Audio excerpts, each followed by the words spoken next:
আজ যে বিষয়গুলো আলোচনা করব, আজকের বিষয়গুলো জটিল। একটু যথেষ্ট মনোযোগ দিয়ে দেখো, কেউ ক্লাস থেকে বের হয়ে যাবে না, তুমি কিন্তু এটি ধরতে পারবে না পরে। আমাদের আলোচ্য বিষয় হলো বেনজিনের বহু প্রতিস্থাপন বিক্রিয়া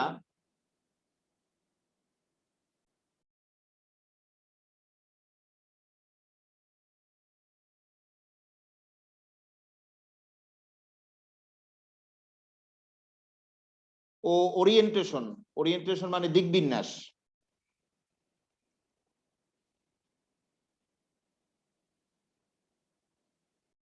তাহলে আমাদের আলোচ্য বিষয়টা দেখো, আমাদের আলোচ্য বিষয় হলো বেনজিনের বহু প্রতিস্থাপন বিক্রিয়া ও ওরিয়েন্টেশন।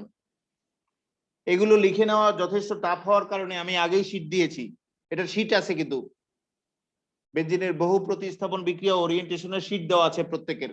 শীট তো সবাই পেয়েছো নাকি? সেই জৈব রসায়নের শীট আবার নতুন করে শীট দিয়েছেন স্যার? না, ওই যে জৈব রসায়নের যে শীট সেটার মধ্যেই দেওয়া আছে বেনজিনের বহু প্রতিস্থাপন বিক্রিয়া ও ওরিয়েন্টেশন, এটা সেই শীটে দেওয়া আছে।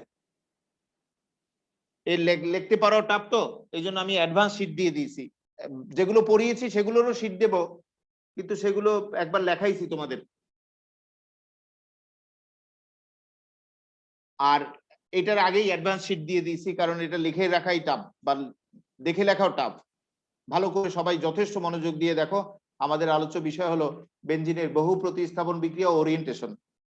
বেনজিনের বহু বহু হাইড্রোজেন যদি প্রতিস্থাপিত হয়, তাহলে এটাকে বলা হয় বেনজিনের বহু প্রতিস্থাপন বিক্রিয়া। ওরিয়েন্টেশন মানে কি দিকবিন্যাস, কোন দিক দিয়ে হবে। এই বিষয়বস্তু একটু জটিল, সবাই একটু যথেষ্ট মনোযোগ দিয়ে দেখো। আমি একটু বেসিক আলোচনা করে নিই আগে।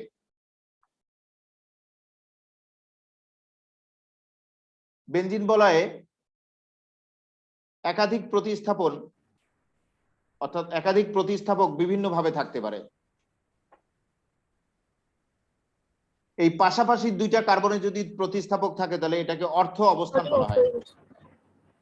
এটাকে আমি এইভাবে না লিখে এইভাবে লিখতে পারি, পাশাপাশি দুইটা কার্বনে দুইটা গ্রুপ থাকলেই সেটা অর্থ। দেখো অর্থটাকে আমি এইভাবে লিখেছি একই। এইভাবে পাশাপাশি দুইটা কার্বনে যদি দুইটা গ্রুপ থাকে, তাহলে এরূপ অবস্থানকে বলা হয় অর্থ অবস্থান, ও লেখা হয়। পাশাপাশি দুইটা কার্বনে না থেকে যদি একটা কার্বন গ্যাপ গিয়ে দুইটা গ্রুপ থাকে, এই দেখো দুইটা গ্রুপ আছে বেনজিনে, কিন্তু একটা কার্বন গ্যাপ আছে, এরূপ যদি দুইটা গ্রুপ থাকে তাহলে এটাকে বলা হয় মেটা অবস্থান। দেখো দুইটা গ্রুপে একটা গ্যাপ আছে, দুইটা গ্রুপে একটা গ্যাপ আছে।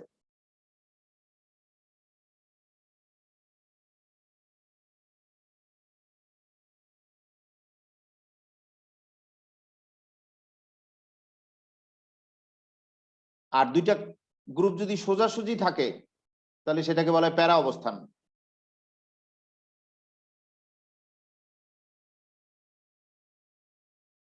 এই সোজাসুজি থাকলেই সেটাকে বলা হয় প্যারা অবস্থান। সোজাসুজি এইভাবেও থাকতে পারে। বেনজিন বলয় এইভাবে কাত হয়ে আছে, দেখো বেনজিন বলয় দুইটা গ্রুপ সোজাসুজি দুইটা কার্বনে থাকলেই সেটাকে বলা হয় প্যারা অবস্থান। তাহলে সবাই একটু দেখে নাও, ভালো করে বুঝে নাও, এগুলো আমাদের আগেই শেখা আছে, তারপর আমি বলছি। বেনজিন বলয় দুইটা প্রতিস্থাপক কত ভাবে থাকতে পারে। দুইটা প্রতিস্থাপক যদি পাশাপাশি দুইটা কার্বনে থাকে, দুইটা প্রতিস্থাপক যদি পাশাপাশি দুইটা কার্বনে থাকে, তাহলে এরূপ অবস্থানকে বলা হয় অর্থ অবস্থান। দুইটা প্রতিস্থাপকের মাঝখানে যদি একটা কার্বনের গ্যাপ থাকে, তাহলে এটাকে বলা হয় মেটা মেটা অবস্থান। দুইটা প্রতিস্থাপকের মাঝখানে যদি একটা কার্বনের গ্যাপ থাকে, তাহলে এটাকে বলা হয় মেটা অবস্থান। আর দুইটা প্রতিস্থাপক যদি সোজাসুজি থাকে, দুইটা প্রতিস্থাপক যদি সোজাসুজি থাকে, তাহলে এটাকে বলা হয় প্যারা অবস্থান। তাহলে আবার দেখো বেনজিনের দুইটা প্রতিস্থাপক। বলতে পারো স্যার প্রতিস্থাপক কেন? বেনজিনের হাইড্রোজেন প্রতিস্থাপন করে এই এক্সটা আসছে, এক্স যে কোনো কিছু হতে পারে, তাহলে এই এক্স কি প্রতিস্থাপক। তাহলে আবার একটু দেখে নাও সবাই ভালো করে। বেনজিন বলে দ্বি প্রতিস্থাপক কত ভাবে থাকতে পারে। দুইটা প্রতিস্থাপক যদি পাশাপাশি দুইটা কার্বনে থাকে তাহলে এরূপ অবস্থানকে বলা হয় অর্থ অবস্থান। দুইটা প্রতিস্থাপকের মাঝখানে যদি একটা কার্বনের গ্যাপ থাকে, দুইটা প্রতিস্থাপকের মাঝখানে যদি একটা কার্বনের গ্যাপ থাকে তাহলে এরূপ অবস্থানকে বলা হয় মেটা অবস্থান। আর দুইটা প্রতিস্থাপক যদি সোজাসুজি থাকে, দুইটা প্রতিস্থাপক যদি সোজাসুজি থাকে তাহলে এরূপ অবস্থানকে বলা হয় প্যারা অবস্থান। তাহলে কিভাবে আমরা মনে রাখবো?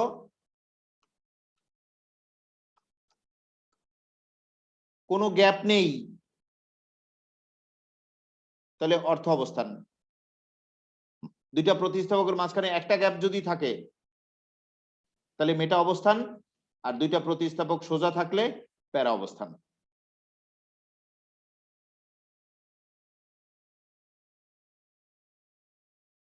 এখন দেখো, অর্থ প্যারা অবস্থান আবার এইভাবেও থাকতে পারে। এই একটা এক্স, এক্স এর সাপেক্ষে এই অর্থতে আছে দুই পাশ থেকে, এখানেও গ্যাপ নাই, ডান পাশে বাম পাশেও গ্যাপ নাই।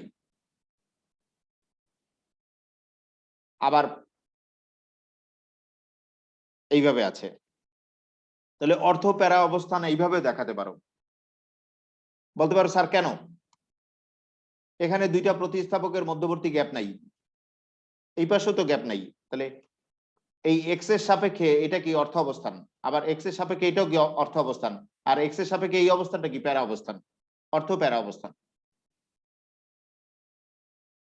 অর্থ প্যারা অবস্থান বা নাম্বারিং করে বলতে পারি 1 2 3 4 5 6, তাহলে এটা কি 2 4 6 অবস্থান। তো অর্থ প্যারা অবস্থান না বলে 2 4 6 অবস্থান বলতে পারি। দেখো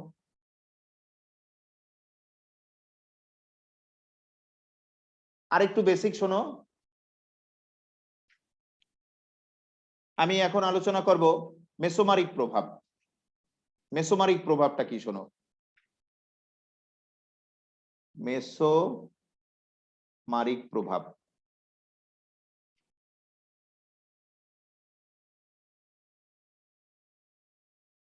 মেসোমারিক প্রভাবের বিষয়টা দেখো।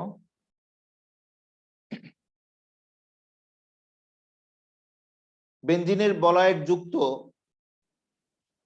যে মূলকগুলো থাকবে সেই মূলক যদি ইলেকট্রন আকর্ষী হয় তাহলে তো বেনজিন বলয় থেকে ইলেকট্রন টেনে নেবে, আর যদি ইলেকট্রন প্রদানকারী হয়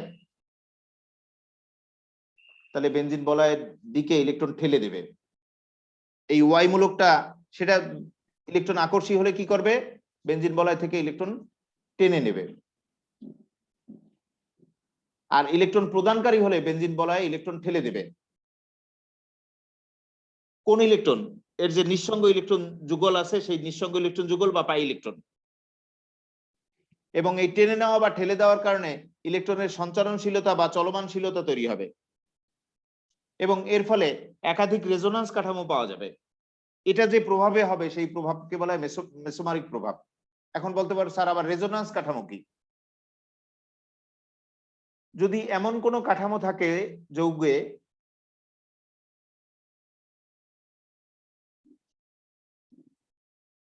উভয়মুখী তীর চিহ্ন দেওয়া হয়, যে কাঠামোতে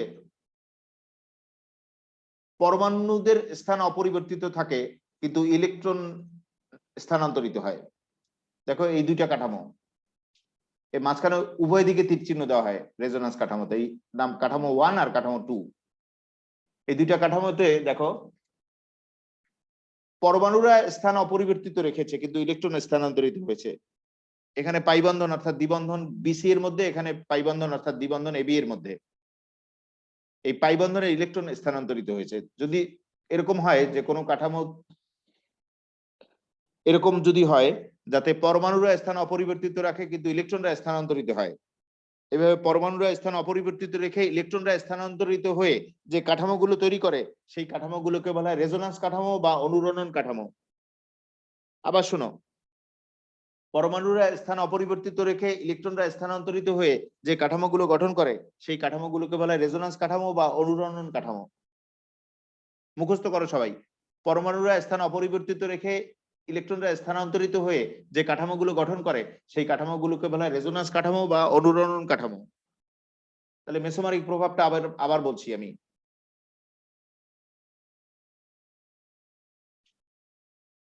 মেসোমারিক প্রভাবটা এখন আবার শোনো। বেনজিন বলয় যুক্ত কোন একটা মূলক ইলেকট্রন আকর্ষী বৈশিষ্ট্য সম্পন্ন হলে সে বেনজিন বলয় থেকে ইলেকট্রন টেনে নেবে, অথবা ইলেকট্রন প্রদানকারী বৈশিষ্ট্য হলে সেটি বেনজিন বলয়ে ইলেকট্রন ঠেলে দেবে। কোন ইলেকট্রন? এর যে নিঃসঙ্গ ইলেকট্রন যুগল আছে বা পাই ইলেকট্রন আছে সেটা। এই টেনে নেওয়া বা ঠেলে দেওয়ার কারণে ইলেকট্রনের সঞ্চারণশীলতা তৈরি হবে, অর্থাৎ চলমানশীলতা তৈরি হবে, এবং এর ফলে একাধিক রেজোন্যান্স কাঠামো পাওয়া যাবে। এটা যে প্রভাবে হয় সেই প্রভাবকে বলা হয় মেসোমারিক প্রভাব। আবার বলি, বেনজিন বলয় যুক্ত কোন একটা মূলকের ইলেকট্রন আকর্ষী বৈশিষ্ট্যের কারণে সেটি ইলেকট্রন টেনে নেবে, অথবা ইলেকট্রন প্রদানকারী বৈশিষ্ট্যের কারণে সেটি ইলেকট্রন ঠেলে দেবে। কোন ইলেকট্রন? এর যে নিঃসঙ্গ ইলেকট্রন যুগল আছে অথবা পাই ইলেকট্রন আছে সেই ইলেকট্রন। এবং এর ফলে ইলেকট্রনের সঞ্চারণশীলতা অর্থাৎ চলমানশীলতা তৈরি হবে এবং একাধিক রেজোন্যান্স কাঠামো পাওয়া যাবে। এটা যে প্রভাবের কারণে হয় সেটাকে বলা হয় মেসোমারিক প্রভাব। মেসোমারিক প্রভাব আবার দুই ধরনের, ধনাত্মক মেসোমারিক প্রভাব প্লাস এম আর ঋণাত্মক মেসোমারিক প্রভাব মাইনাস এম। ধনাত্মক মেসোমারিক প্রভাবটা শোনো। যদি প্রতিস্থাপক বা মূলক হতে অণুর অবশিষ্ট অংশের দিকে ইলেকট্রন স্থানান্তরিত হয় তাহলে যে মেসোমারিক প্রভাব হয় সেটাকে বলা হয় ধনাত্মক মেসোমারিক প্রভাব। আর যদি প্রতিস্থাপক বা মূলক অণুর অবশিষ্ট অংশ থেকে ইলেকট্রন নিজের দিকে টেনে নেয় তাহলে যে মেসোমারিক প্রভাব হবে সেটাকে বলা হয় ঋণাত্মক মেসোমারিক প্রভাব। আবার বলছি, ভালো করে দেখো।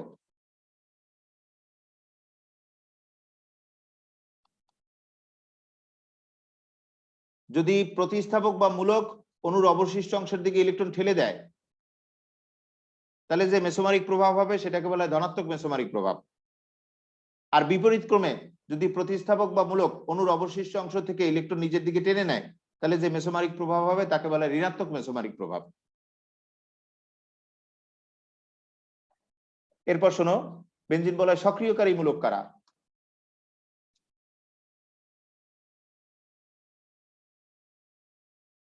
যেসব মূলক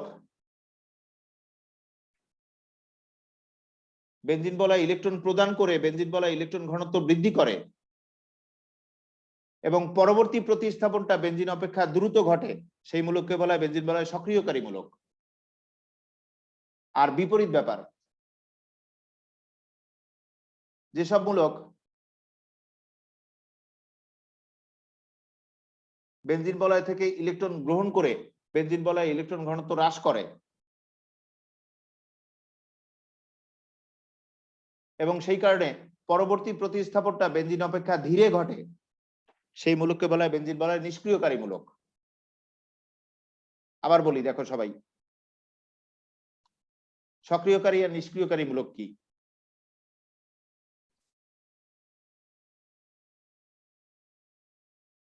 যেসব মূলক বেনজিন বলয় ইলেকট্রন প্রদান করে বেনজিন বলয় ইলেকট্রন ঘনত্ব বৃদ্ধি করে ফেলে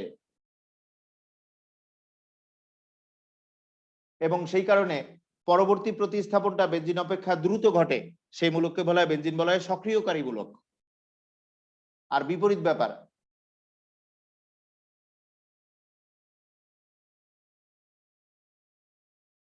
যেসব মূলক বেনজিন বলয় থেকে ইলেকট্রন গ্রহণ করে বেনজিন বলয় ইলেকট্রন ঘনত্ব হ্রাস করে ফেলে এবং সেই কারণে পরবর্তী প্রতিস্থাপনটা বেনজিন অপেক্ষা ধীরে ঘটে সেই মূলককে বলা হয় বেনজিন বলয় নিষ্ক্রিয়কারী মূলক। আরো শোনো, অর্থপ্যারা নির্দেশক মূলক কি? অর্থ ও প্যারা।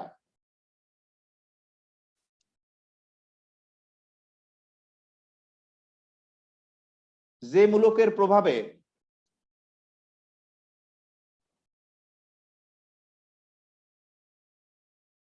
বেনজিন বলয় পরবর্তী প্রতিস্থাপন অর্থ ও প্যারা অবস্থানে ঘটবে সেই মূলককে বলা হয় অর্থপ্যারা নির্দেশক। আর যে মূলকের প্রভাবে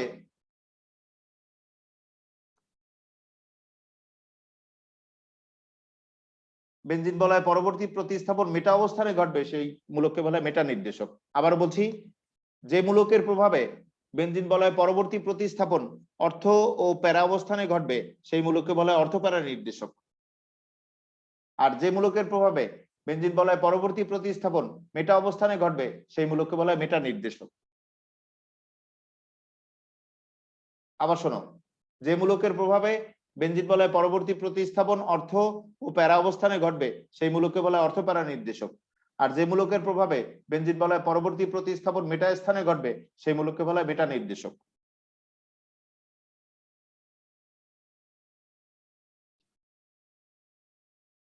অর্থপ্যারা নির্দেশক মূলক কি করেছেন বা সেটা দেখো। এই অর্থপ্যারা নির্দেশক মূলক চেনার উপায় দেখো। এই ফাঁকা হাত দিয়ে অর্থপ্যারা নির্দেশক মূলকরা বেনজিন বলয়ে যুক্ত থাকে, আর এগুলো হলো নিঃসঙ্গ ইলেকট্রন যুগল। এই ফাঁকা হাত দিয়ে, এই ফাঁকা হাত, এই যে ফাঁকা হাত দেখাইছি, এই হাত দিয়ে এটি বেনজিন বলয়ের সাথে যুক্ত থাকে। দেখো কিছু মূলক লিখতেছি। এই অর্থপ্যারা নির্দেশক মূলকগুলোতে নিঃসঙ্গ ইলেকট্রন যুগল থাকে। এছাড়া এরা যে অপর পরমাণুর সাথে যুক্ত থাকে সেই অপর পরমাণুতে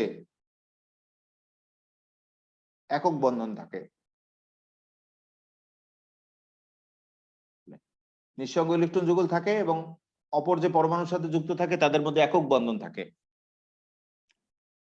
এটাই নিঃসঙ্গ ইলেকট্রন যুগল নাই, কিন্তু অপর যে পরমাণুর সাথে যুক্ত আছে তাদের সাথে একক বন্ধন আছে।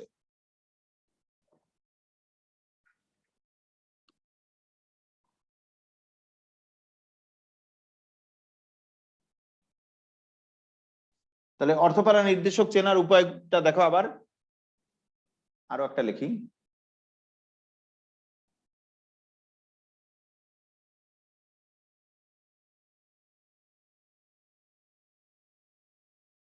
কমা দিয়ে যাই। এগুলো হলো অর্থপ্যারা নির্দেশক। এই অর্থপ্যারা নির্দেশক মূলকগুলো দেখো। অর্থপ্যারা নির্দেশক মূলক যেগুলো আছে সেগুলোর বেনজিন বলয় সংযোগকারী পরমাণু এই ফাঁকা হাত দিয়ে কিন্তু এরা বেনজিন বলয়ের সাথে সংযুক্ত আছে। তাহলে অর্থপ্যারা নির্দেশক মূলকগুলোর বেনজিন বলয় সংযোগকারী পরমাণুতে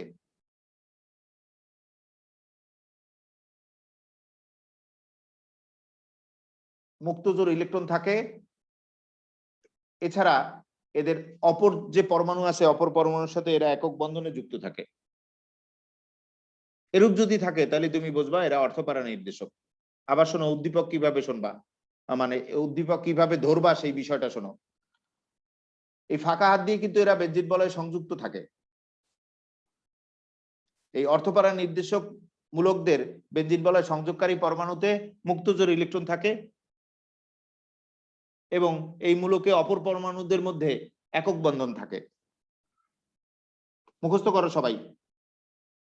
অর্থপ্যারা নির্দেশক মূলকদের বেনজিন বলয় সংযোগকারী পরমাণুতে মুক্তজোড় ইলেকট্রন থাকে।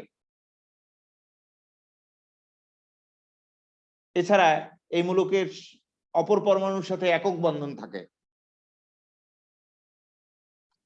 আর মেটা নির্দেশক মূলক কি করেছেন বা মেটা নির্দেশক মূলকদের ক্ষেত্রে বেনজিন বলয় সংযোগকারী পরমাণুতে তীব্র তড়িৎ ঋণাত্মক মৌলরা দ্বিবন্ধন বা ত্রিবন্ধনে যুক্ত থাকে। এই ফাঁকা হাত দিয়ে তো এরা বেনজিন বলয়ে সংযুক্ত থাকে, সেই বেনজিন বলয় সংযোগকারী পরমাণুতে তীব্র তড়িৎ ঋণাত্মক মৌলরা দ্বিবন্ধন বা ত্রিবন্ধনে যুক্ত থাকে।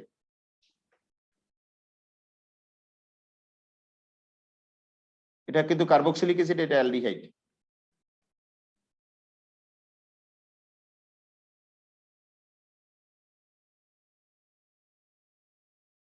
এটা সন্নিবেশ বন্ধন। তাহলে এই ফাঁকা হাত দিয়ে এরা বেনজিন বলয়ে সংযুক্ত থাকে। তাহলে মেটা নির্দেশকদের ক্ষেত্রে বেনজিন বলয় সংযোগকারী পরমাণুতে তীব্র তড়িৎ ঋণাত্মক মৌল নাইট্রোজেন, অক্সিজেন এরা দ্বিবন্ধন বা ত্রিবন্ধনে যুক্ত থাকে। আবার বলছি, মেটা নির্দেশকদের ক্ষেত্রে এদের চেনবা কি করে শোনো।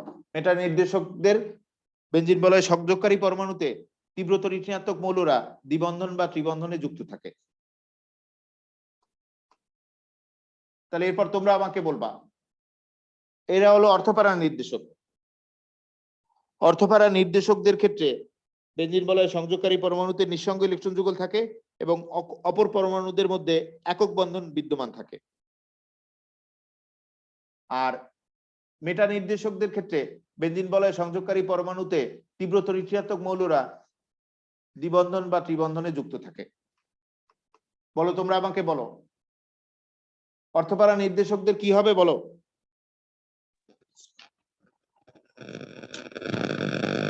স্যার অর্থপ্যারা নির্দেশকদের তো নিঃসঙ্গ ইলেকট্রন থাকবে আর হচ্ছে একক বন্ধনে যুক্ত। আর মেটা নির্দেশকদের ক্ষেত্রে তীব্রতর ঋণাত্মক তীব্র মৌলরা তড়িৎ হবে এবং দ্বিবা ত্রিবন্ধন হবে। ত্রিবন্ধনে যুক্ত থাকবে। তাহলে তোমরা তো ইজিলি চিনতে পারবে। এখন আরেকটা বিষয় শোনো, যারা অর্থপারা নির্দেশক, কারা অর্থপারা নির্দেশক? যাদের নিঃসঙ্গ ইলেকট্রন যুগল থাকে বা অপর মৌলদের সাথে একক বন্ধন থাকে তারাই অর্থপারা নির্দেশক। এরা সবাই বেঞ্জিন বলয় সক্রিয়কারী, বাদ যাবে শুধুমাত্র ক্লোরিন।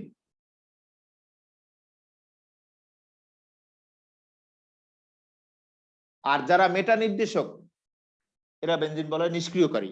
তাহলে নিষ্ক্রিয়কারীর মধ্যে আবার আসবে কে? ক্লোরিন।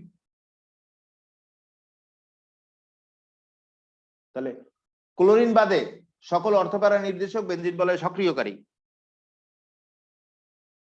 তাহলে বাকিরা সবাই কি? মেটা নির্দেশকরা কি? বেঞ্জিন বলয় নিষ্ক্রিয়কারী। এখন অনেক অবজেক্টিভ আমি তোমাদের শিখাইলাম কৌশল করে, যদি মনে থাকে তাহলে অনেক উপকৃত হবা। এখন মূল আলোচনায় আসি আমি। কোশ্চেনটা কি আসবে? এই একটা মূলক দিয়ে বলবে এই মূলকটি অর্থপারা নির্দেশক মূলক ব্যাখ্যা করো।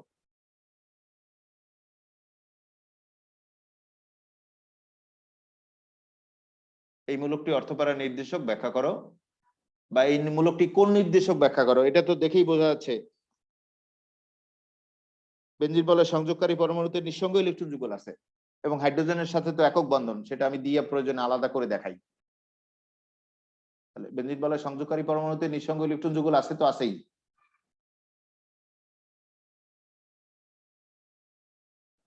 এছাড়া অপর পরমাণুর সাথে একক বন্ধন আছে,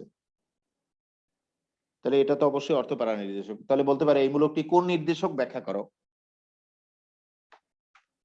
যথেষ্ট মনোযোগ দিয়ে দেখো, আমি বেশ কয়েকবার বলবো। আর শীট দেওয়া আছে তো, এগুলো তোমাদের লিখতে হবে না, শীট দেখে নিবা, শীটে দেওয়া আছে। আর আরেকটা বিষয় বলে নেই, শীটের যে প্রথম অংশটা আছে আবেশীয় প্রভাব, আবেশীয় প্রভাব কিন্তু আমি পড়াইনি, আজকে পড়াবো না। আবেশীয় প্রভাব পরে শিখাবো। আবেশীয় প্রভাব এর সাথে প্রাসঙ্গিক না হওয়ার কারণে এই আবেশীয় প্রভাব আপাতত পড়াবো না, পরে পড়াবো। শীটের শুরুতে একটা আবেশীয় প্রভাব দেওয়া আছে, এটা বাদ দিও। এখন শোনো, আমাদের ধরো কোশ্চেন আসছে এই মূলকটি কোন নির্দেশক ব্যাখ্যা করো। এই ব্যাখ্যাটি রেজোনান্স বা অনুরণনের মাধ্যমে করতে হবে। রেজোনান্স বা অনুরণন কিভাবে দেখাবা শোনো। সুষম সাইজের 5টা বেঞ্জিন কাঠামো আঁকবা। এই কাঠামো 1টা 2টা 3টা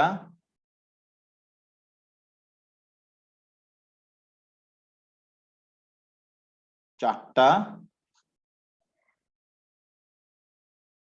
5টা। সুষম সাইজের 5টা বেঞ্জিন কাঠামো আঁকবা।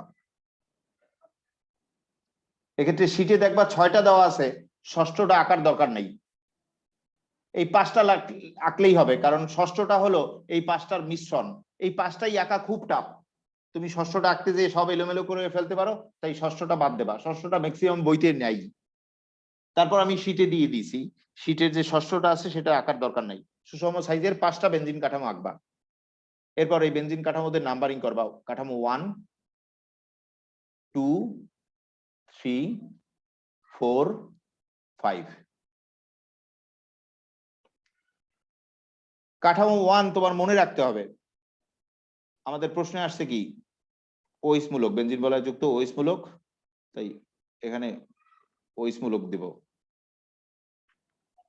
এই একটা দ্বিবন্ধন গ্যাপ গিয়ে এই একটা দ্বিবন্ধন গ্যাপ গিয়ে এই একটা দ্বিবন্ধন কাঠামো 1 স্টেপ মনে রাখতে হবে কাঠামো 1 কাঠামো 2 তে পরিণত হবে কিভাবে হবে দেখো এই এক জোড়া ইলেকট্রন এখানে এসে আরেকটা বন্ড গঠন করবে ফলে এখানে সিঙ্গেল বন্ডের স্থলে ডাবল বন্ড গঠিত হবে আর অক্সিজেনের এইখানকার ইলেকট্রন নিচে চলে যাওয়ার কারণে এখানটাতে ইলেকট্রনের ঘাটতি পড়বে আর ইলেকট্রনের ঘাটতি পড়ার কারণে প্লাস চার্জ হবে আর এই দুইটা বন্ডের একটা বন্ডের বন্ড ইলেকট্রন এখানে চলে আসবে বন্ড ইলেকট্রন এখানে চলে আসার কারণে এখানে চার্জ হবে কি মাইনাস আর সেই কারণে ডাবল বন্ডের স্থলে বজায় থাকবে কি সিঙ্গেল বন্ড আর কোনো পরিবর্তন হয়নি আর সব আগের মতো যা আছে তাই আছে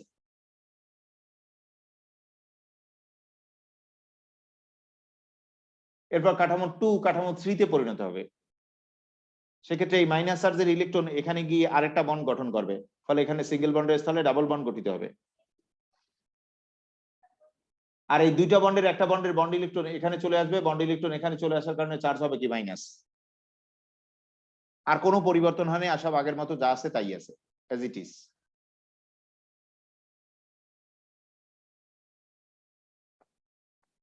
ওই দেখে দেখে লিখতেছি আর সব একই আছে এরপর কাঠামো 3 কাঠামো 4 এ পরিণত হবে সেক্ষেত্রে এই মাইনাস চার্জের ইলেকট্রন এখানে গিয়ে আরেকটা বন্ড গঠন করবে ফলে এখানে সিঙ্গেল বন্ডের স্থলে ডাবল বন্ড হবে আর এই দুইটা বন্ডের একটা বন্ডের বন্ড ইলেকট্রন এই কার্বনের এখানে চলে আসবে বেনজিনে কিন্তু 6 কোণা 6টা কার্বন তা তো জানোই আর দুইটা বন্ডের একটা বন্ডের বন্ড ইলেকট্রন এখানে চলে আসার কারণে এখানে মাইনাস চার্জ হবে এবং এখানে ডাবল বন্ডের স্থলে বজায় থাকবে কি সিঙ্গেল বন্ড আর কোনো পরিবর্তন হয়নি আর সব আগের মতো যা আছে তাই আছে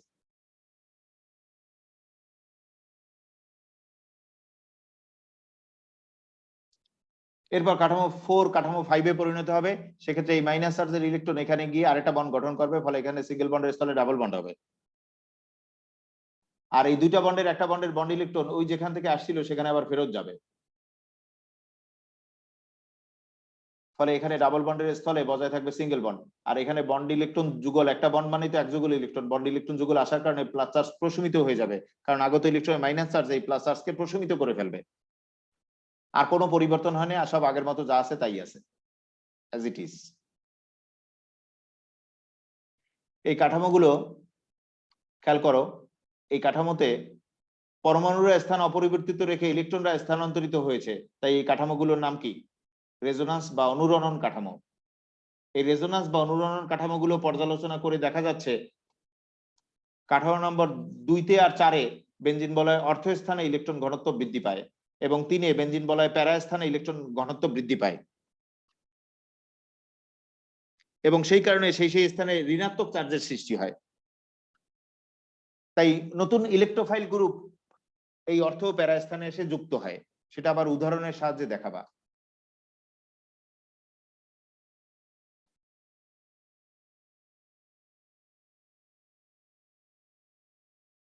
এই ফেনলকে যদি ব্রোমিনের সাথে যুক্ত করো তাহলে নতুন ইলেকট্রোফাইল গ্রুপ কি এই ব্রোমিনের মানে ওইস মূলকের সাপেক্ষে অর্থ আর প্যারা স্থানে এসে যুক্ত হবে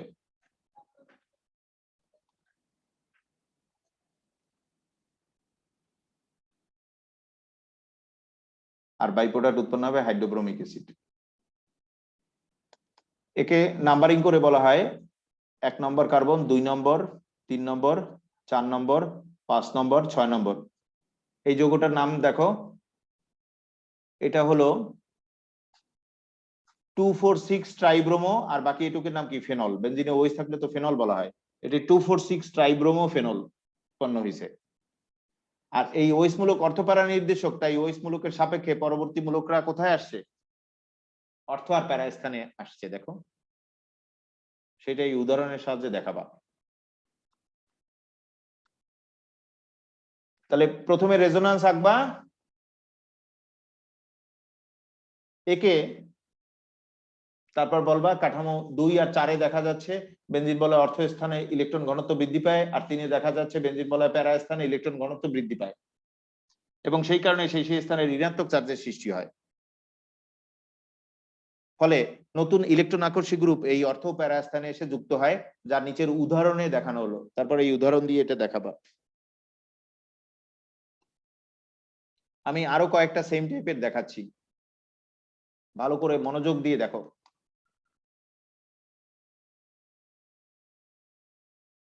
ধরো অ্যামিনোমূলক, অ্যামিনোমূলক কোন নির্দেশক এটা আসছে? অ্যামিনোমূলক কোন নির্দেশক এটা আসছে পরীক্ষায়? বলতে পারো তোমরা এটা কোন কি নির্দেশক?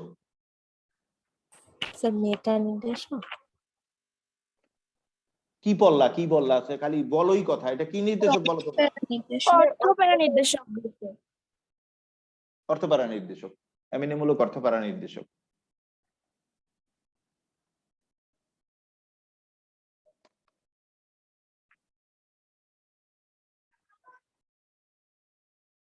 এখন দেখো এই অ্যামিনোমূলক এটাকে আমি সংক্ষেপে এইভাবে লিখতে পারি, অ্যামিনোমূলক কোন নির্দেশক ব্যাখ্যা করো, বা অ্যামিনোমূলকের প্রভাবে পরবর্তী প্রতিস্থাপন কোন অবস্থানে ঘটবে ব্যাখ্যা করো, এইভাবে আসতে পারে প্রশ্ন। এটা রেজোন্যান্সের মাধ্যমে ব্যাখ্যা করতে হবে। সুষম সাইজের 5টা বেনজিন কাঠামো আঁকবা। শীটে 6টা আঁকা আছে, 6টার দরকার নেই, 5টা আঁকতে পারো কিনা দেখো। সুষম সাইজের 5টা বেনজিন কাঠামো আঁকবা। বলতে পারো তাহলে স্যার ষষ্ঠটা কেন আঁকবো না? ষষ্ঠটা হলো এই 5টার মিশ্রণ বা সংকর, এই 5টাই তো আঁকা টাপ, আবার ষষ্ঠটা তো ম্যাক্সিমাম বইতেই নাই। তারপর আমি শীটে দিয়ে দিছি 5টার পরে ষষ্ঠটাও দিয়ে দিছি, ষষ্ঠটা দরকার নেই, প্রথম 5টা আঁকো তাহলেই চলবে, কারণ ষষ্ঠটা হলো এই 5টার মিশ্রণ বা সংকর। এই 5টা আঁকলে ষষ্ঠটা লাগে না, ষষ্ঠটা আঁকবা না, শীটে কিন্তু ষষ্ঠটা দেওয়া আছে। তাহলে এই সুষম সাইজের 5টা বেনজিন কাঠামো এঁকে তারপর এদেরকে নাম্বারিং করবা।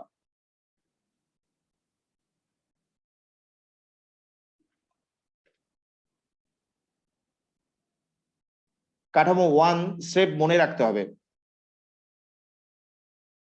অ্যামিনোমূলক, এই একটা ডাবল বন্ড, এই একটা ডাবল বন্ড, এই একটা ডাবল বন্ড। কাঠামো 1 কাঠামো 2 তে পরিণত হবে।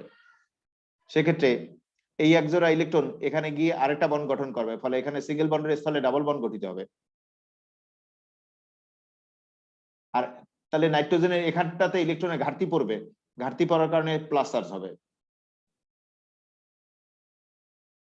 আর এই দুইটা বন্ডের একটা বন্ডের বন্ড ইলেকট্রন এই বেনজিনের এই কোণার কার্বনে চলে আসবে, তাই এখানে মাইনাস চার্জ হবে। আর সেই কারণে এই ডাবল বন্ডের স্থলে বজায় থাকবে কি সিঙ্গেল বন্ড। দেখো ডাবল বন্ডের স্থলে বজায় আছে কি সিঙ্গেল বন্ড। আর কোনো পরিবর্তন হয়নি, আর সব আগের মতো যা আছে তাই আছে, খুব অ্যাজ ইট ইজ যা আছে তাই আছে কিন্তু। এরপর কাঠামো 2 কাঠামো 3 তে পরিণত হবে। সেক্ষেত্রে এই মাইনাস চার্জের ইলেকট্রন এখানে গিয়ে আরেকটা বন্ড গঠন করবে, ফলে এখানে সিঙ্গেল বন্ডের স্থলে ডাবল বন্ড গঠিত হবে। আর দুইটা বন্ডের একটা বন্ডের বন্ড ইলেকট্রন এখানে চলে যাবে। বন্ড ইলেকট্রন এখানে চলে আসার কারণে এখানে মাইনাস চার্জ হবে, আর সেই কারণে এখানে ডাবল বন্ডের স্থলে বজায় থাকবে কি সিঙ্গেল বন্ড। আর কোনো পরিবর্তন হয়নি, আর সব আগের মতো যা আছে তাই আছে।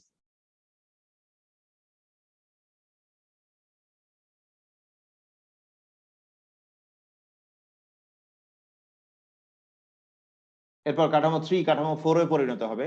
সেক্ষেত্রে এই মাইনাস চার্জের ইলেকট্রন এখানে গিয়ে আরেকটা বন্ড গঠন করবে, ফলে এখানে সিঙ্গেল বন্ডের স্থলে ডাবল বন্ড হবে। আর দুইটা বন্ডের একটা বন্ডের বন্ড ইলেকট্রন এখানে চলে যাবে। এখানে বন্ড ইলেকট্রন চলে আসার কারণে এখানে মাইনাস চার্জ হবে, আর সেই কারণে ডাবল বন্ডের স্থলে বজায় থাকবে কি সিঙ্গেল বন্ড।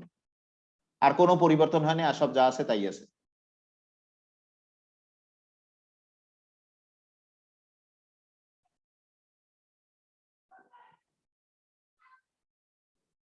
এরপর কাঠামো 4 কাঠামো 5 এ পরিণত হবে।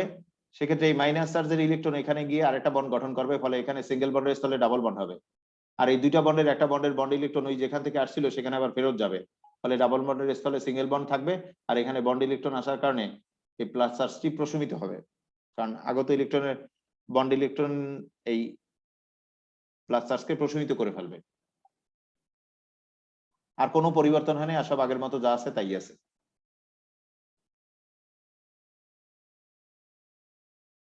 এই কাঠামোগুলো পর্যালোচনা করে দেখো, এতে পরমাণুর স্থান অপরিবর্তিত রেখে ইলেকট্রনরা স্থানান্তরিত হয়, তাই একে বলা হয় রেজোন্যান্স কাঠামো বা অনুরণন কাঠামো।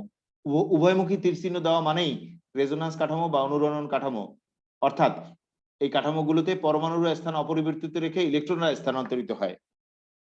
এই রেজোন্যান্স বা অনুরণন কাঠামোগুলো পর্যালোচনা করে আমরা দেখতে পাচ্ছি কাঠামো নম্বর 2 আর 4 বেনজিন বলয় অর্থ স্থানে ইলেকট্রন ঘনত্ব বৃদ্ধি পায়, আর 3 বেনজিন বলয় প্যারা স্থানে ইলেকট্রন ঘনত্ব বৃদ্ধি পায়, এবং সেই কারণে সেই স্থানে ঋণাত্মক চার্জের সৃষ্টি হয়। তাই নতুন ইলেকট্রন আকর্ষী গ্রুপ এই অর্থ প্যারা স্থানে এসে যুক্ত হয়। দেখো উদাহরণ দেখাচ্ছি একটি।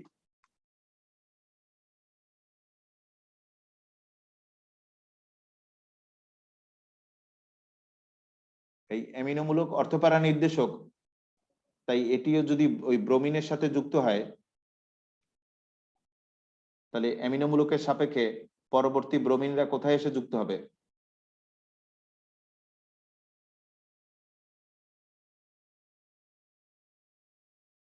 অর্থ প্যারা স্থানে।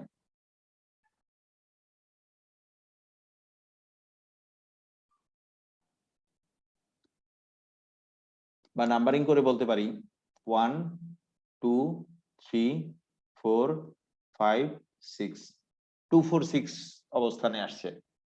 246 অবস্থানিত অর্থ অবস্থান, এটা হলো 246 ট্রাইব্রোমো অ্যানিলিন। বেনজিনে NH2 থাকলে এটাকে কি বলে? অ্যানিলিন। আবার দেখো 246 ট্রাইব্রোমো অ্যানিলিন।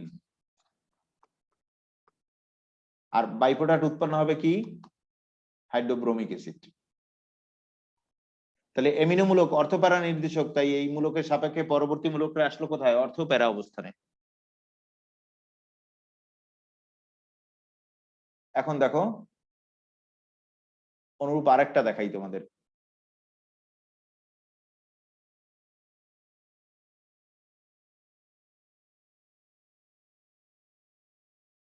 ক্লোরিন যদি থাকে তাহলে ক্লোরিনও কিন্তু অর্থপ্যারা নির্দেশক।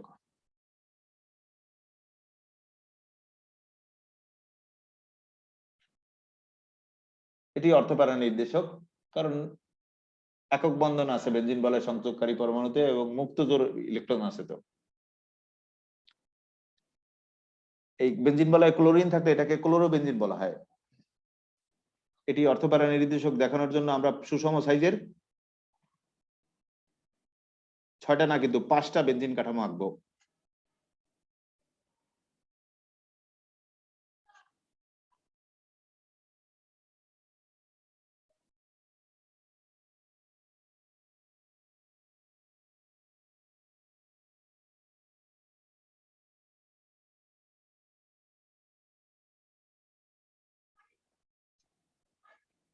শীট পাও নাই? এখানে কেউ ক্লাসে আসো?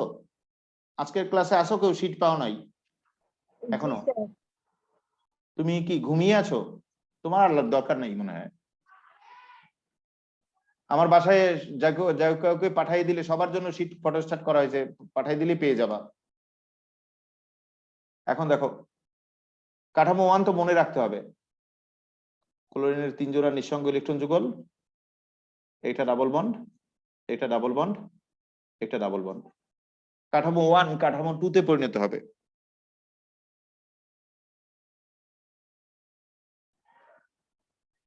সেক্ষেত্রে এই এক জোড়া ইলেকট্রন এখানে গিয়ে আরেকটা বন্ড গঠন করবে, ফলে এখানে সিঙ্গেল বন্ডের স্থলে ডাবল বন্ড গঠিত হবে।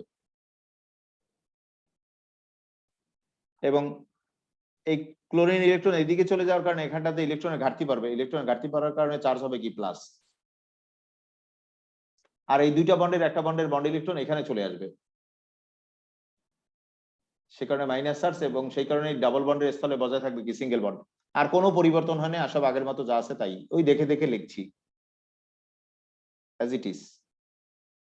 এরপর কাঠামো 2 কাঠামো 3 তে পরিণত হবে। সেক্ষেত্রে এই মাইনাস চার্জের ইলেকট্রন এখানে গিয়ে আরেকটা বন্ড গঠন করবে, ফলে এখানে সিঙ্গেল বন্ডের স্থলে ডাবল বন্ড হবে। আর এই দুইটা বন্ডের একটা বন্ডের বন্ড ইলেকট্রন এইখানে কার্বনে চলে আসবে, বন্ড ইলেকট্রন চলে আসার কারণে মাইনাস চার্জ। আর কোনো পরিবর্তন হয়নি, আর সব আগের মতো যা আছে তাই আছে।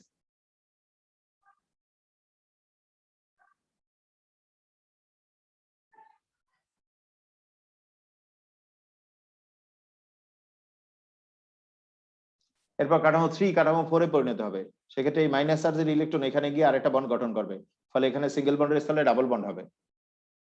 আর এই দুইটা বন্ডের একটা বন্ডের বন্ড ইলেকট্রন এখানে চলে আসবে এই কার্বনে, আর বন্ড ইলেকট্রন চলে আসার কারণে মাইনাস চার্জ, আর সেই কারণে ডাবল বন্ডের স্থলে বজায় থাকবে কি এখানে সিঙ্গেল বন্ড।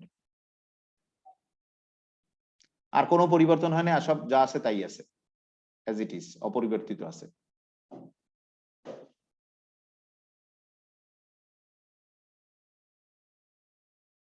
এরপর কাঠামো 4 কাঠামো 5 এ পরিণত হবে, সেক্ষেত্রে এই মাইনাস চার্জের ইলেকট্রন এখানে গিয়ে আরেকটা বন্ড গঠন করবে, ফলে এখানে সিঙ্গেল বন্ডের স্থলে ডাবল বন্ড গঠিত হবে। আর এই দুইটা বন্ডের একটা বন্ডের বন্ড ইলেকট্রন এই ক্লোরিনে চলে যাবে, ফলে এখানে ডাবল বন্ডের স্থলে বজায় থাকবে কি সিঙ্গেল বন্ড।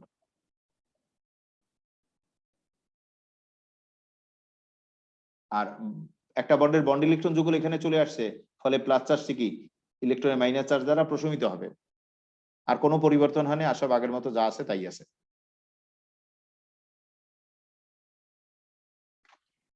এই কাঠামোগুলো ওই একই ব্যাপার, পরমাণুর স্থান অপরিবর্তিত রেখে ইলেকট্রনরা স্থানান্তরিত হয়। তাহলে এই কাঠামোগুলো কি কাঠামো জানো, কি বলছিলাম? রেজোনেন্স। রেজোনান্স বা অনুরণন কাঠামো।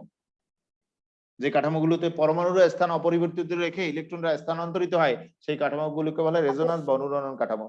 এই রেজোনান্স বা অনুরণন কাঠামোগুলো পর্যালোচনা করে দেখা যাচ্ছে কাঠামো নম্বর 2 আর 4 বেনজিন বলয় অর্থ স্থানে ইলেকট্রন বেগের ঘনত্ব বাড়ে, এবং 3 প্যারা স্থানে ইলেকট্রন বেগের ঘনত্ব বাড়ে, এবং সেই কারণে সেই স্থানে ঋণাত্মক চার্জের সৃষ্টি হয়। তাই নতুন ইলেকট্রন আকর্ষী গ্রুপ এই অর্থ প্যারা স্থানে এসে যুক্ত হয়। সেটা আবার উদাহরণ দিয়ে দেখাতে পারো। বেনজিনে ক্লোরিন থাকলে সেটাকে বলা হয় ক্লোরোবেনজিন। ক্লোরোবেনজিনের যদি নাইট্রেশন করো গাঢ় নাইট্রিক অ্যাসিড আর গাঢ় সালফিক অ্যাসিড দ্বারা, তাহলে উৎপন্ন হবে কি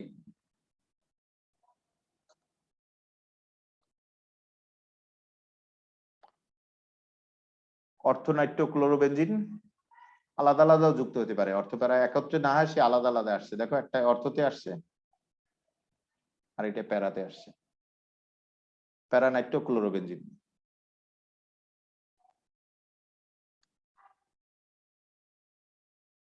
তাহলে এটি অর্থপ্যারা নির্দেশক। তাই এই মূলকের সাপেক্ষে পরবর্তী মূলকরা আসছে কোথায় বলো? আলাদা করে আসছে, কিন্তু আসছে কোথায়?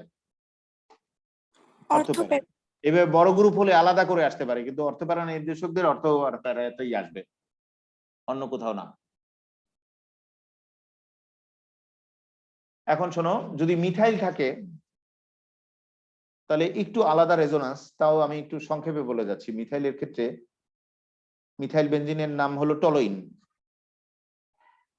টলোইনের ক্ষেত্রে কাঠামো 1 আমি একটু দেখাচ্ছি। এটা মিথাইল বেনজিন বা টলোইন। কাঠামো 1 তো মনে রাখতে হবে, মনে আছে তো? সবসময় আমি বলেছি কাঠামো 1 কাঠামো 2 তে পরিণত হবে। এই একটা ধাপ একটু দেখাই রেজোনান্সের, আর সব একই ব্যাপার। কাঠামো 1 কি করে 2 তে পরিণত হবে?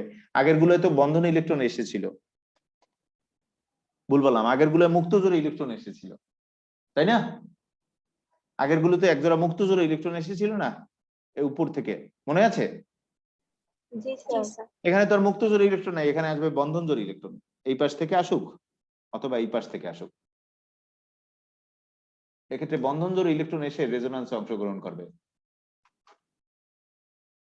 বন্ধন জোড়ে ইলেকট্রন এসে রেজোনান্সে অংশগ্রহণ করায়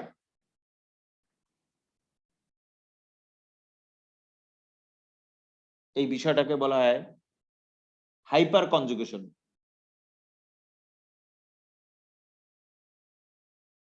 হাইপার কনজুগেশন হবে। আর এরপর সবাই একই ব্যাপার, তুমি যে পাশ থেকে দেখো, এই পাশ থেকে দেখো আর এই পাশ থেকে দেখো, এখানে মুক্ত জোড়ে ইলেকট্রন নাই, তাই মুক্ত জোড়ে ইলেকট্রন আসবে না, আসবে কি বন্ধন জোড়ে ইলেকট্রন। তাহলে বন্ধন জোড়ে ইলেকট্রন এসে রেজোনান্স শুরু হবে। দেখো আমি আঁকতেছি, কিন্তু এই একটা বন্ড ইলেকট্রন এখানে এসে আরেকটা বন্ড গঠন করবে, ফলে এখানে ডাবল বন্ড হবে। কিন্তু এই কার্বন বন্ড ইলেকট্রন হারিয়ে, ভুল বললাম, এই হাইড্রোজেন বন্ড ইলেকট্রন হারিয়ে H প্লাসে পরিণত হবে। আবার দেখো এই বন্ড ইলেকট্রনটা এখানে চলে আসবে, ফলে এখানে ডাবল বন্ড হবে, কিন্তু এই হাইড্রোজেন ইলেকট্রন হারিয়ে প্লাস চার্জ হবে। আর এই দুইটা বন্ডের একটা বন্ডের বন্ড ইলেকট্রন এখানে চলে আসবে, ফলে এখানে মাইনাস চার্জ, এবং সেই কারণে ডাবল বন্ডের স্থলে বজায় থাকবে কি সিঙ্গেল বন্ড। আর কোনো পরিবর্তন হয়নি, আর সব আগের মতো যা আছে তাই আছে।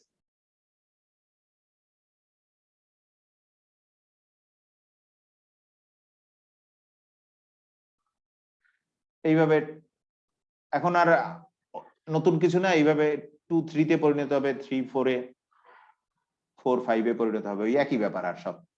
তাহলে এখানে বন্ধন ইলেকট্রন এসে রেজোন্যান্সে অংশগ্রহণ করেছে, কারণ এখানে মুক্ত জোড় ইলেকট্রন নাই, তাই এই বিষয়টাকে বলা হয় হাইপার কনজুগেশন হওয়া।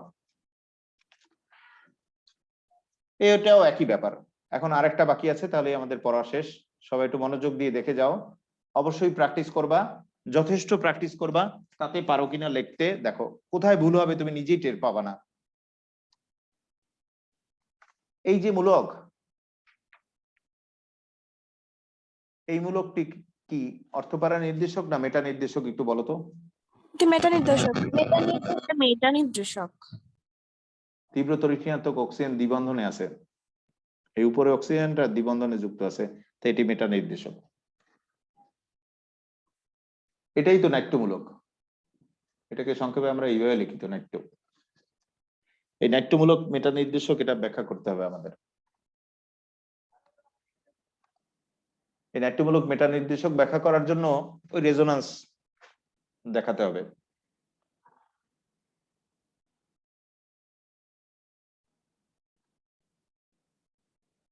সুষম সাইজের 5টা বেনজিন কাঠামো আঁকবা, সুষম সাইজের।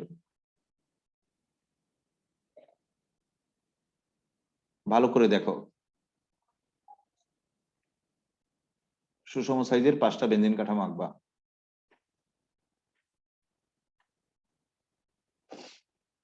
ষষ্ঠটা দরকার নাই, 5টাই পারো কিনে দেখো।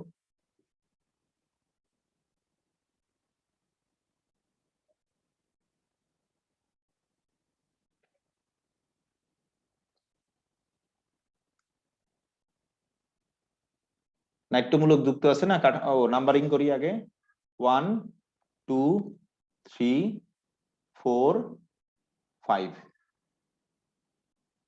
নাট্যমূলক যুক্ত আছে, কাঠামো 1 তো মনে রাখতে হবে। নাট্যমূলক ডাবল বন্ডে অক্সিজেন, সিঙ্গেল বন্ডে অক্সিজেন, নাইট্রোজেনে প্লাস চার্জ, এই অক্সিজেনে মাইনাস চার্জ, এই একটা ডাবল বন্ড, একটা ডাবল বন্ড, একটা ডাবল বন্ড। কাঠামো 1 মনে রাখতে হবে, কাঠামো 1 কাঠামো 2 তে পরিণত হবে। সেক্ষেত্রে এই দুইটা বন্ডের একটা বন্ডের বন্ড ইলেকট্রন এই অক্সিজেনে চলে আসবে, ফলে এখানে ডাবল বন্ডের স্থলে বজায় থাকবে কি সিঙ্গেল বন্ড, আর অক্সিজেনের বন্ড ইলেকট্রন আসার কারণে মাইনাস চার্জ। আর এই দুইটা বন্ডের একটা বন্ড এখানে চলে আসবে, ফলে এখানে ডাবল বন্ড হবে। কিন্তু এই কার্বনের ইলেকট্রন উপর দিকে চলে যাওয়ার কারণে এখানটাতে ইলেকট্রনের ঘাটতি পড়বে, আর ঘাটতি পড়ার কারণে প্লাস চার্জ হবে। আর কোনো পরিবর্তন হয়নি, আর সব আগের মতো যা আছে তাই আছে, অ্যাজ ইট ইজ।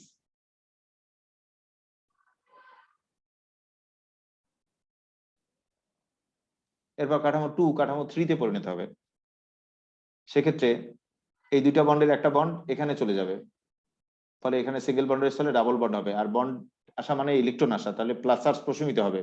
কিন্তু এই কার্বনের ইলেকট্রন উপর দিকে চলে যাওয়ার কারণে এটাতে ইলেকট্রনের ঘাটতি পড়বে, ইলেকট্রনের ঘাটতি পড়ার কারণে কি প্লাস চার্জ। আর কোনো পরিবর্তন হয় না, আর সব আগের মতো যা আছে তাই আছে।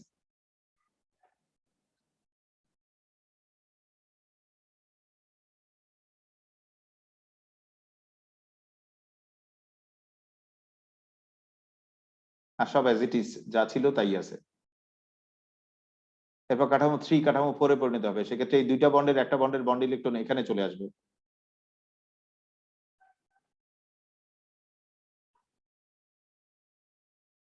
এখান থেকে এখানে চলে আসবে বন্ড ইলেকট্রন, ফলে এখানে সিঙ্গেল বন্ডের স্থলে ডাবল বন্ড হবে। আর বন্ড ইলেকট্রন আসছে, অর্থাৎ মাইনাস চার্জ আসছে, ফলে প্লাস চার্জটা কি প্রশমিত হয়ে যাবে। কিন্তু এই কার্বনের ইলেকট্রন নিচের দিকে চলে যাওয়ার কারণে এখানটাতে ইলেকট্রনের ঘাটতি পড়বে, ঘাটতি পড়ার কারণে কি প্লাস চার্জ হবে। আর কোনো পরিবর্তন হয়নি, আর সব আগের মতো যা আছে তাই অ্যাজ ইট ইজ আছে।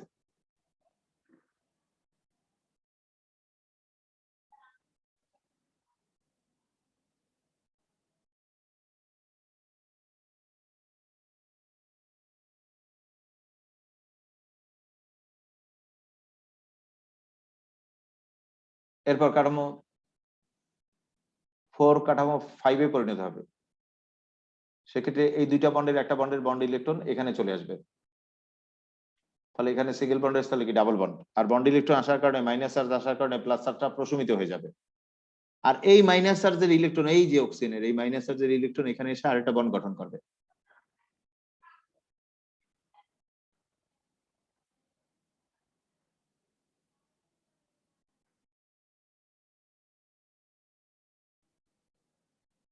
ফলে এখানে সিঙ্গেল বন্ডের স্থলে ডাবল বন্ড হবে, আর কোনো পরিবর্তন হয়নি, আর সব যা আছে তাই আছে।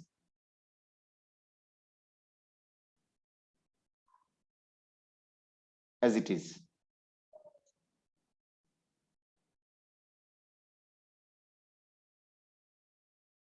তাহলে এই কাঠামোগুলো পর্যালোচনা করে দেখা যাচ্ছে কাঠামো নম্বর 2 আর 4 এ বেনজিন বলয় অর্থস্থানে ইলেকট্রন ঘনত্ব হ্রাস পায়, আর 3 এ প্যারা স্থানে ইলেকট্রন ঘনত্ব হ্রাস পায়। তাহলে বেনজিন বলয় অর্থ প্যারা স্থানে ইলেকট্রন ঘনত্ব হ্রাস পায়, কিন্তু মেটা স্থানে তুলনামূলকভাবে ইলেকট্রন ঘনত্ব বেশি থাকে, তাই নতুন ইলেকট্রোফাইল গ্রুপ এসে মেটা স্থানে যুক্ত হবে। আবার বলছি, এই কাঠামোগুলো পর্যালোচনা করে দেখা যাচ্ছে কাঠামো নম্বর 2 আর 4 এ বেনজিন বলয় অর্থ স্থানে ইলেকট্রন ঘনত্ব হ্রাস পায়, আর 3 এ প্যারা স্থানে ইলেকট্রন ঘনত্ব হ্রাস পায়, কিন্তু মেটা স্থানে ইলেকট্রন ঘনত্ব তুলনামূলকভাবে অপরিবর্তিত থাকে, তাই নতুন ইলেকট্রোফাইল গ্রুপ এসে মেটা স্থানে যুক্ত হয়।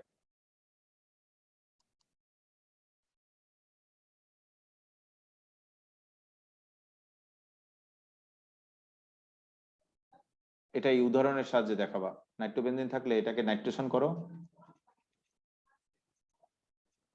নাইট্রেশন করলে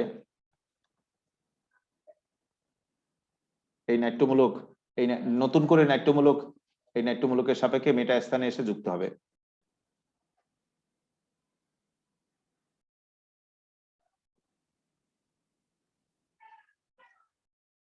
আর বাই প্রোডাক্ট তো পানি। তাহলে এই নাইট্রোমূলক মেটা নির্দেশক, তাই এই মূলকের সাপেক্ষে নতুন মূলক আসছে কোথায়? মেটা স্থানে। আর এটাকে নাম্বারিং করে বলতে পারো, কার্বনদের নাম্বারিং করি। 1 নং কার্বন,